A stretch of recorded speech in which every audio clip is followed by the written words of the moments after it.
بسم اللہ الرحمن الرحیم شروع اللہ کے نام سے جو بڑا مہربان نہایت رحم والا ہے۔ الف لام را تلك آیات الكتاب المبین انا انزلناه قرآنا عربیا لعلكم تعقلون نحن نقص عليك أحسن القصص بما أوحينا إليك هذا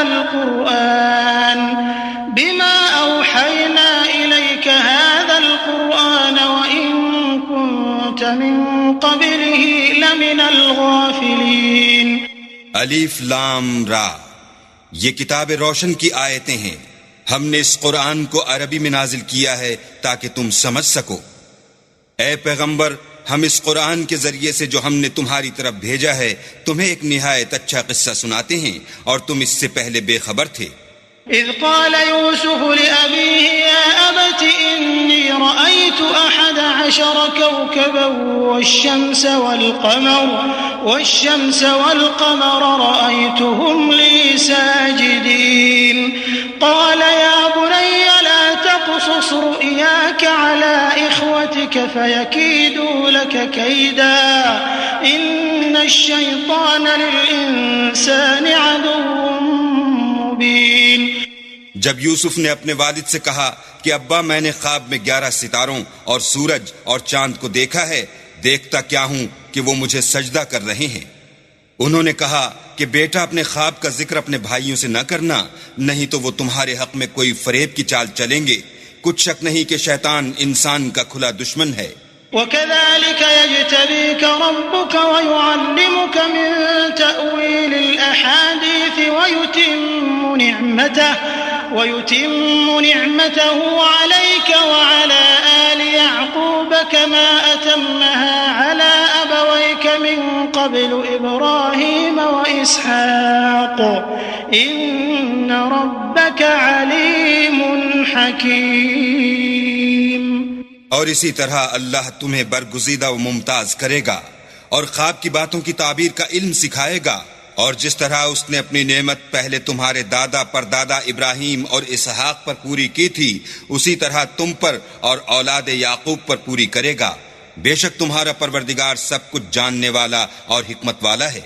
لقد كان في يوسف وإخوته آيات للسائلين إذ قالوا ليوسف وأخوه أحب إلى أبينا منا ونحن عصبة إن أبانا لفي ضلال مبين اقتلوا يوسف أو اطرحوه أرضا يخل لكم وجه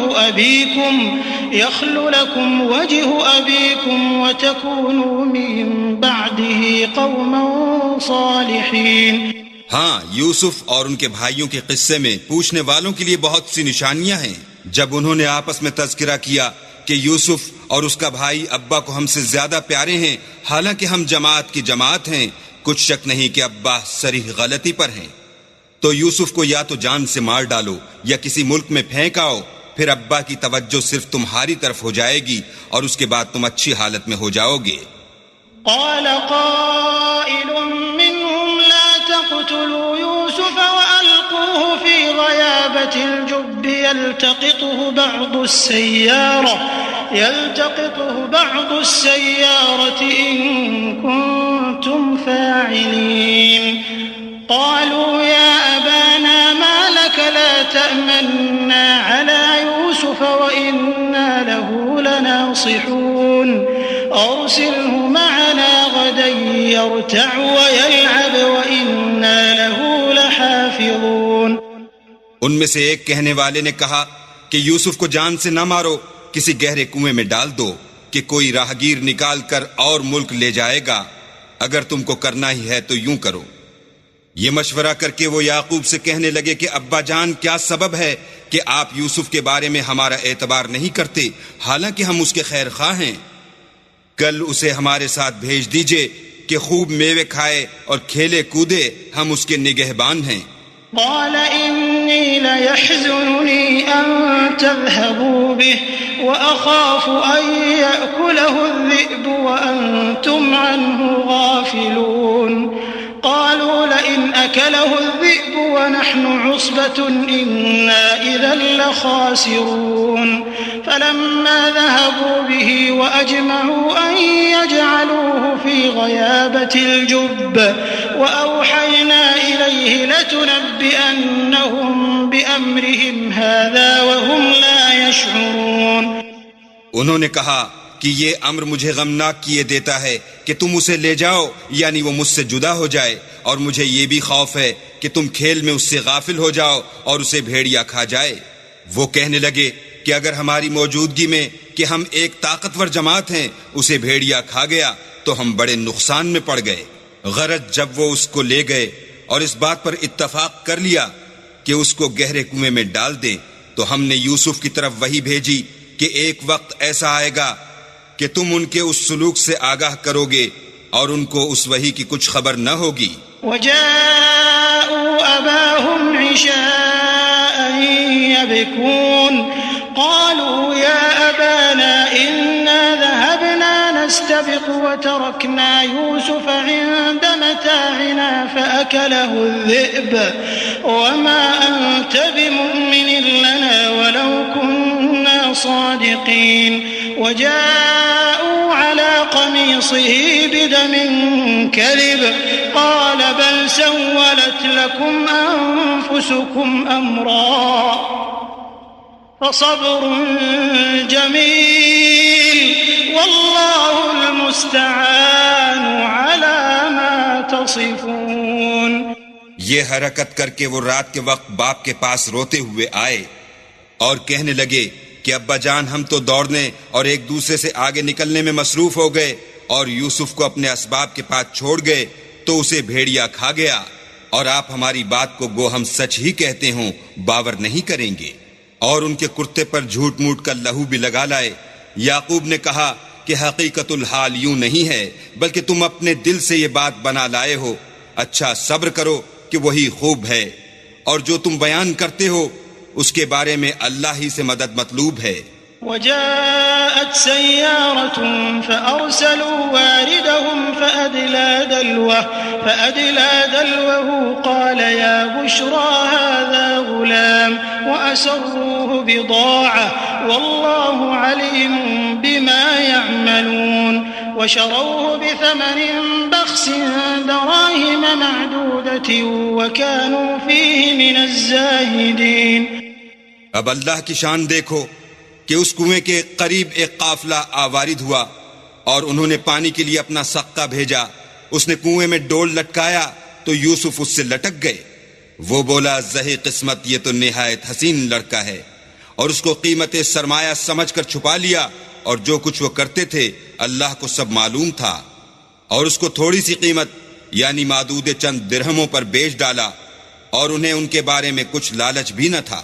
وقال الذي اشتراه من مصر لامرأته أكرمي مثواه عسى أن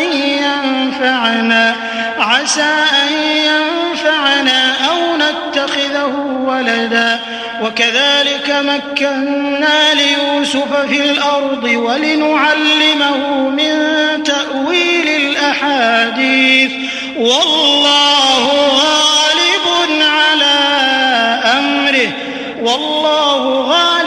على أمره ولكن أكثر الناس لا يعلمون. ولما بلغ أشده آتيناه حكما وعلما وكذلك نجزي المحسنين. اور مصر میں جس شخص نے اس کو خریدا اس نے اپنی بیوی سے جس کا نام زلیخا تھا کہا کہ اس کو عزت و اکرام سے رکھو، عجب نہیں کہ یہ ہمیں فائدہ دے یا ہم اسے بیٹا بنا لیں. اس طرح ہم نے یوسف کو سرزمین مصر میں جگہ دی، اور غرض یہ تھی کہ ہم ان کو خواب کی باتوں کی تعبیر سکھائیں، اور اللہ اپنے کام پر غالب ہے لیکن اکثر لوگ نہیں جانتے. اور جب وہ اپنی جوانی کو پہنچے تو ہم نے ان کو دانائی اور علم بخشا، اور نیکوکاروں کو ہم اسی طرح بدلہ دیا کرتے ہیں. وراودته التي هو في بيتها عن نفسه وغلقت الأبواب وقالت هيت لك قال معاذ الله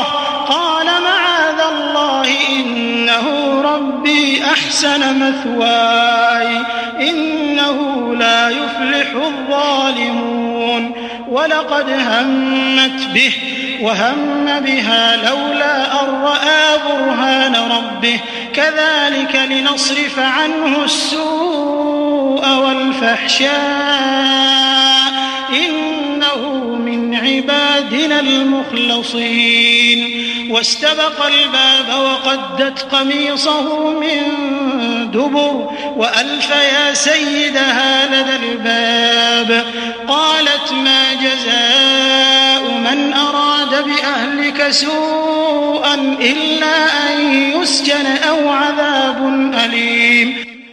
تو جس عورت کے گھر میں وہ رہتے تھے اس نے ان کو اپنی طرف مائل کرنا چاہا اور دروازے بند کر کے کہنے لگی یوسف جلدی آؤ. انہوں نے کہا کہ اللہ پناہ میں رکھے، وہ یعنی تمہارے میاں تو میرے آقا ہیں، انہوں نے مجھے اچھی طرح سے رکھا ہے، میں ایسا ظلم نہیں کر سکتا، بے شک ظالم لوگ فلاح نہیں پائیں گے. اور اس عورت نے ان کا قصد کیا اور انہوں نے اس کا قصد کیا. اگر وہ اپنے پروردگار کی نشانی نہ دیکھتے تو جو ہوتا ہوتا. یوں اس لیے کیا گیا کہ ہم ان سے برائی اور بے حیائی کو روک دیں، بے شک وہ ہمارے خالص بندوں میں سے تھے. اور دونوں دروازے کی طرف بھاگے، آگے یوسف پیچھے زلیخا، اور عورت نے ان کا کرتا پیچھے سے پکڑ کر جو کھینچا تو پھاڑ ڈالا، اور دونوں کو دروازے کے پاس عورت کا خامد مل گیا.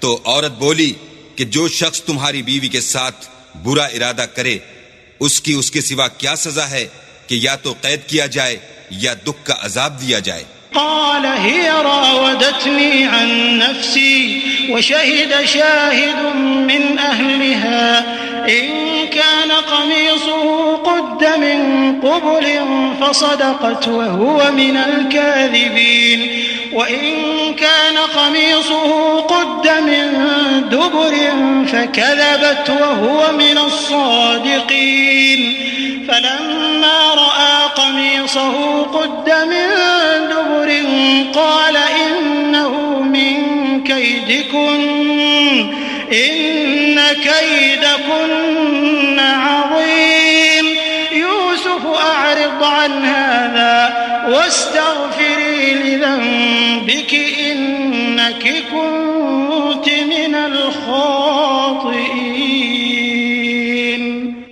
یوسف نے کہا اسی نے مجھ کو اپنی طرف مائل کرنا چاہا تھا. اس کے قبیلے میں سے ایک فیصلہ کرنے والے نے یہ فیصلہ کیا کہ اگر اس کا کرتا آگے سے پھٹا ہو تو یہ سچی اور یوسف جھوٹا ہے، اور اگر کرتا پیچھے سے پھٹا ہو تو یہ جھوٹی اور وہ سچا ہے. جب اس کا کرتا دیکھا تو پیچھے سے پھٹا تھا، تب اس نے زلیخا سے کہا کہ یہ تمہارا ہی فریب ہے، اور کچھ شک نہیں کہ تم عورتوں کے فریب بڑے بھاری ہوتے ہیں. یوسف اس بات کا خیال نہ کر، اور زلیخا تو اپنے گناہ کی بخشش مانگ، بے شک خطا تیری ہی ہے. وقال نسوة في المدينة امرأة العزيز تراود فتاها عن نفسه قد شغفها حبا إنا لنراها في ضلال مبين فلما سمعت بمكرهن أرسلت إليهن وأعتدت لهن متكئا وآتت كل واحدة منهن سكينا وقالت اخرج عليهن فلما رأينه أكبرنه وقطعن أيديهن وقلن حاش لله ما هذا بشرا إن هذا إلا ملك كريم. اور شہر میں عورتیں گفتگویں کرنے لگیں کہ عزیز کی بیوی اپنے غلام کو اپنی طرف مائل کرنا چاہتی ہے اور اس کی محبت اس کے دل میں گھر کر گئی ہے، ہم دیکھتی ہیں کہ وہ صریح گمراہی میں ہے.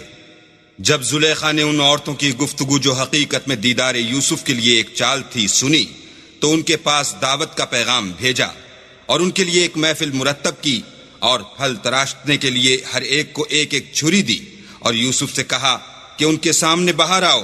جب عورتوں نے ان کو دیکھا تو ان کا رعب حسن ان پر ایسا چھا گیا کہ پھل تراشتے تراشتے اپنے ہاتھ کاٹ لیے اور بے ساختہ بول اٹھیں کہ سبحان اللہ، یہ حسن، یہ آدمی نہیں کوئی بزرگ فرشتہ ہے. قالت فذلكن الذي لمتنني فيه ولقد راودته عن نفسه فاستعصم ولئن لم يفعل ما آمره ليسجنن وليكون من الصاغرين.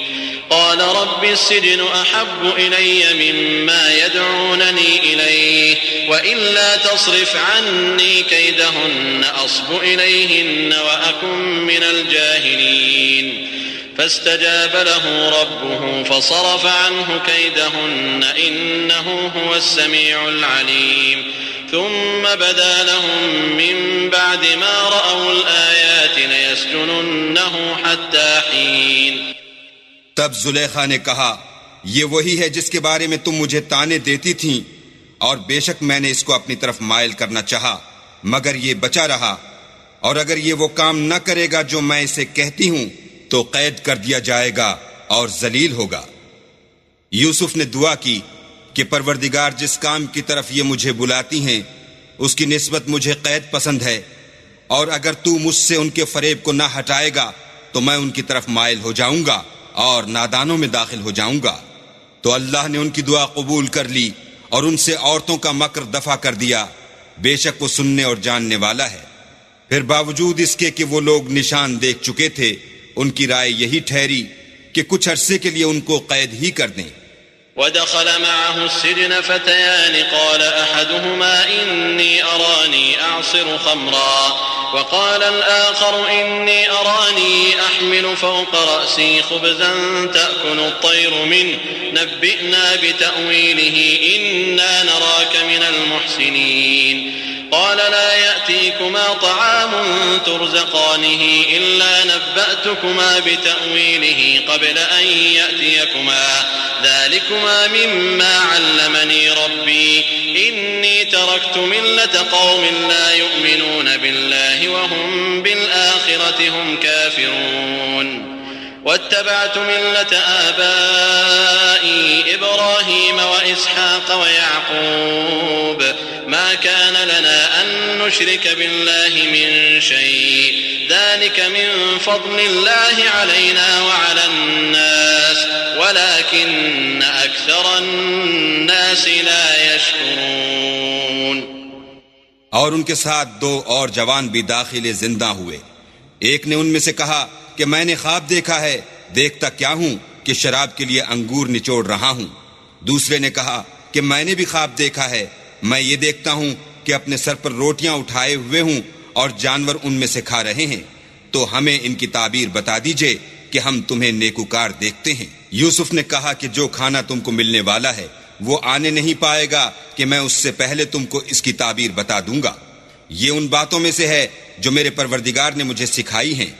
جو لوگ اللہ پر ایمان نہیں لاتے اور روز آخرت سے انکار کرتے ہیں میں ان کا مذہب چھوڑے ہوئے ہوں اور اپنے باپ دادا ابراہیم اور اسحاق اور یعقوب کے مذہب پر چلتا ہوں. ہمیں شایع نہیں ہے کہ کسی چیز کو اللہ کے ساتھ شریک بنائیں. یہ اللہ کا فضل ہے ہم پر بھی اور لوگوں پر بھی، لیکن اکثر لوگ شکر نہیں کرتے.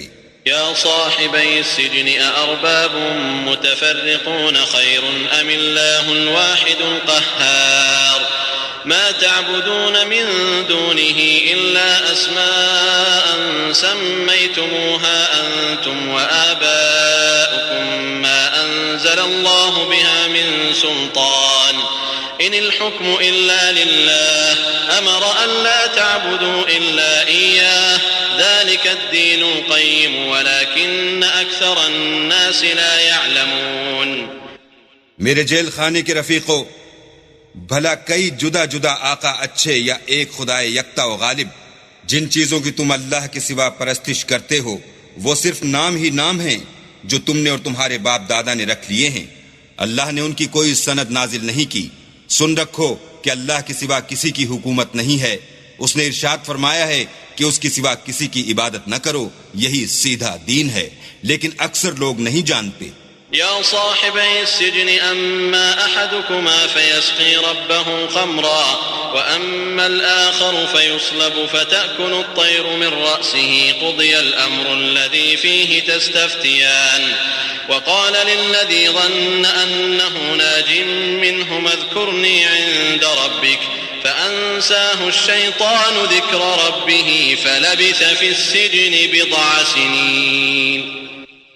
میرے جیل خانے کے رفیقوں، تم میں سے ایک جو پہلا خواب بیان کرنے والا ہے وہ تو اپنے آقا کو شراب پلایا کرے گا اور جو دوسرا ہے وہ سولی دیا جائے گا، اور جانور اس کا سر کھا کھا جائیں گے۔ جو امر تم مجھ سے پوچھتے تھے وہ فیصل ہو چکا ہے۔ اور دونوں شخصوں میں سے جس کی نسبت یوسف نے خیال کیا کہ وہ رہائی پا جائے گا، اس سے کہا کہ اپنے آقا سے میرا ذکر بھی کرنا، لیکن شیطان نے ان کا اپنے آقا سے ذکر کرنا بھلا دیا، اور یوسف کئی برس جیل خانے ہی میں رہے۔ وقال الملك إني أرى 7 بقرات سمان يأكلهن 7 عجاف و7 سنبلات خضر وأخر يابسات يا أيها الملأ أفتوني في رؤياي إن كنتم للرؤيا تعبرون قالوا أضغاث أحلام وما نحن بتأويل الأحلام بعالمين وقال الذي نجا منهما وادكر بعد أمة أنا أنبئكم بتأويله فأرسلون۔ اور بادشاہ نے کہا کہ میں نے خواب دیکھا ہے، دیکھتا کیا ہوں کہ 7 موٹی گائیں ہیں جن کو 7 دبلی گائیں کھا رہی ہیں، اور 7 خوشے سبز ہیں اور 7 خشک۔ اے سردارو، اگر تم خوابوں کی تعبیر دے سکتے ہو تو مجھے میرے خواب کی تعبیر بتاؤ۔ انہوں نے کہا یہ تو پریشان سے خواب ہیں اور ہمیں ایسے خوابوں کی تعبیر نہیں آتی۔ اب وہ شخص جو دونوں قیدیوں میں سے رہائی پا گیا تھا اور جسے مدت کے بعد وہ بات یاد آ گئی، بول اٹھا کہ میں آپ کو اس کی تعبیر لا بتاتا ہوں، مجھے جیل خانے جانے کی اجازت دیجیے۔ يوسف أيها الصديق أفتنا في 7 بقرات سمان يأكلهن 7 عجاف و7 سنبلات خضر وأخر يابسات لعلي أرجع إلى الناس لعلهم يعلمون قال تزرعون 7 سنين دأبا فما حصدتم فذروه في سنبله إلا قليلا مما تأكلون ثم يأتي من بعد ذلك 7 شداد يأكلن ما قدمتم لهن إلا قليلا مما تحصنون ثم يأتي من بعد ذلك عام فيه يغاث الناس وفيه يعصرون۔ غرض وہ یوسف کے پاس آیا اور کہنے لگا، یوسف، اے بڑے سچے یوسف، ہمیں اس خواب کی تعبیر بتائیے کہ 7 موٹی گایوں کو 7 دبلی گائیں کھا رہی ہیں، اور 7 خوشے سبز ہیں اور 7 سوکھے، تاکہ میں لوگوں کے پاس واپس جا کر تعبیر بتاؤں، عجب نہیں کہ وہ تمہاری قدر جانے۔ انہوں نے کہا کہ تم لوگ 7 سال متواتر کھیتی کرتے رہو گے، تو جو غلہ کاٹو تو تھوڑے سے غلے کے سوا جو کھانے میں آئے اسے خوشوں میں ہی رہنے دینا۔ پھر اس کے بعد خشک سالی کے 7 سخت سال آئیں گے کہ جو غلہ تم نے جمع کر رکھا ہوگا وہ اس سب کو کھا جائیں گے، صرف وہی تھوڑا سا رہ جائے گا جو تم احتیاط سے رکھ چھوڑو گے۔ پھر اس کے بعد ایک ایسا سال آئے گا کہ خوب مہ برسے گا اور لوگ اس میں رس نچوڑیں گے۔ وقال الملك ائتوني به فلما جاءه الرسول قال ارجع إلى ربك فاسأله ما بال النسوة اللاتي قطعن أيديهن إن ربي بكيدهن عليم قال ما خطبكن إذ راوتن يوسف عن نفسه قلنا حاش لله ما علمنا عليه من سوء قالت امرأة العزيز الآن حصحص الحق أنا راودته عن نفسه وإنه لمن الصادقين ذلك ليعلم أني لم أخنه بالغيب وأن الله لا يهدي كيد الخائنين۔ یہ تعبیر سن کر بادشاہ نے حکم دیا کہ یوسف کو میرے پاس لے آؤ۔ جب قاصد ان کے پاس گیا تو انہوں نے کہا کہ اپنے آقا کے پاس واپس جاؤ اور ان سے پوچھو کہ ان عورتوں کا کیا حال ہے جنہوں نے اپنے ہاتھ کاٹ لیے تھے، بے شک میرا پروردگار ان کے مکروں سے خوب واقف ہے۔ بادشاہ نے عورتوں سے پوچھا کہ بھلا اس وقت کیا ہوا تھا جب تم نے یوسف کو اپنی طرف مائل کرنا چاہا؟ سب بول اٹھیں کہ حاشا للہ، ہم نے اس میں کوئی برائی معلوم نہیں کی۔ عزیز کی عورت نے کہا، اب سچی بات تو ظاہر ہو ہی گئی ہے، اصل یہ ہے کہ میں نے اس کو اپنی طرف مائل کرنا چاہا تھا اور وہ بے شک سچا ہے۔ یوسف نے کہا کہ میں نے یہ بات اس لیے پوچھی ہے کہ عزیز کو یقین ہو جائے کہ میں نے اس کی پیٹھ پیچھے اس کی امانت میں خیانت نہیں کی، اور اللہ خیانت کرنے والوں کے مکروں کو روح براہ نہیں کرتا۔ وما أبرئ نفسي إن النفس لأمارة بالسوء إلا ما رحم ربي إن ربي غفور رحيم. وقال الملك ائتوني به أستخلصه لنفسي فلما كلمه قال إنك اليوم لدينا مكين أمين. قال اجعلني على خزائن الأرض إني حفيظ عليم. وكذلك مكنا ليوسف في الأرض يتبوأ منها حيث يشاء نصيب برحمتنا من نشاء ولا نضيع أجر المحسنين ولأجر الآخرة خير للذين آمنوا وكانوا يتقون. اور میں اپنے تئیں پاک صاف نہیں کہتا، کیونکہ نفس امارہ انسان کو برائی ہی سکھاتا رہتا ہے، مگر یہ کہ میرا پروردگار رحم کرے، بے شک میرا پروردگار بخشنے والا مہربان ہے. بادشاہ نے حکم دیا کہ اسے میرے پاس لاؤ، میں اسے اپنا مصاحب خاص بناؤں گا. پھر جب ان سے گفتگو کی تو کہا کہ آج سے تم ہمارے ہاں صاحب منزلت اور صاحب اعتبار ہو. یوسف نے کہا مجھے اس ملک کے خزانوں پر مقرر کر دیجئے، کیونکہ میں حفاظت بھی کر سکتا ہوں اور اس کام سے واقف ہوں. اس طرح ہم نے یوسف کو ملک مصر میں جگہ دی، اور وہ اس ملک میں جہاں چاہتے تھے رہتے تھے. ہم اپنی رحمت جس پر چاہتے ہیں کرتے ہیں، اور نیکوکاروں کے اجر کو ضائع نہیں کرتے. اور جو لوگ ایمان لائے اور ڈرتے رہے ان کے لیے آخرت کا اجر بہت بہتر ہے. وجاء إخوة يوسف فدخلوا عليه فعرفهم وهم له منكرون. ولما جهزهم بجهازهم قال ائتوني بأخ لكم من أبيكم ألا ترون أني أوفي الكيل وأنا خير المنزلين. فإن لم تأتوني به فلا كيل لكم عندي ولا تقربون. قالوا سنراود عنه أباه وإنا لفاعلون. وقال لفتيانه اجعلوا بضاعتهم في رحالهم لعلهم يعرفونها إذا انقلبوا إلى أهلهم لعلهم يرجعون. اور یوسف کے بھائی کنعان سے مصر میں غلہ خریدنے کے لیے آئے تو یوسف کے پاس گئے تو یوسف نے ان کو پہچان لیا اور وہ ان کو نہ پہچان سکے. جب یوسف نے ان کے لیے ان کا سامان تیار کر دیا تو کہا کہ پھر آنا تو جو باپ کی طرف سے تمہارا ایک اور بھائی ہے اسے بھی میرے پاس لیتے آنا. کیا تم نہیں دیکھتے کہ میں ماپ بھی پوری دیتا ہوں اور مہمانداری بھی خوب کرتا ہوں؟